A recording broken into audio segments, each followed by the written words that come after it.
Hey guys, I wanted to show you how you're going to create a healthy food plan using myplate.gov and what you should be uploading for this assignment.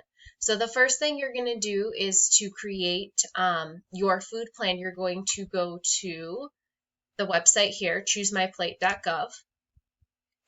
It'll take you here and you're going to get your My Plate plan over here. So you're going to click on the start and you're going to enter your information.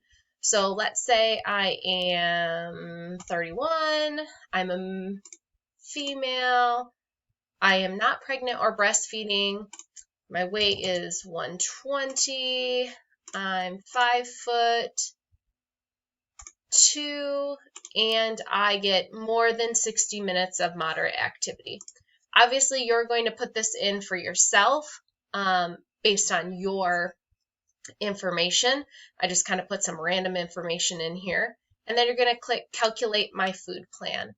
This will tell you how many calories you should be eating per day to maintain your current weight. You're going to click on here, and it's going to take you to your My Plate plan, which is going to go over how many cups of fruit, protein, vegetables, dairy you should be eating. In order to download that, you're just going to click on this bright blue box that says download, and you're going to download that and save that to your computer because you will actually upload that when you turn in your assignment.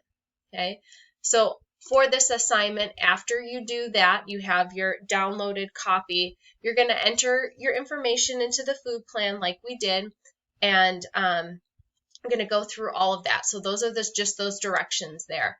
The questions that you're going to answer about your food plan, you're going to answer in a separate Word document, and it's going to be how many overall calories should you be eating, how many cups of fruits and vegetables should you eat, and do you think you meet these recommendations, why or why not? So you'll be able to go back to, let's see, where did I have that?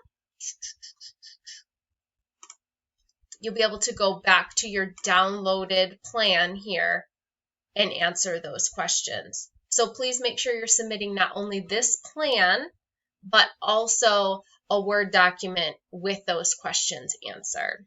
Okay, good luck, and I hope you guys enjoy this. Get a little bit more information about what we should be doing to eat healthy.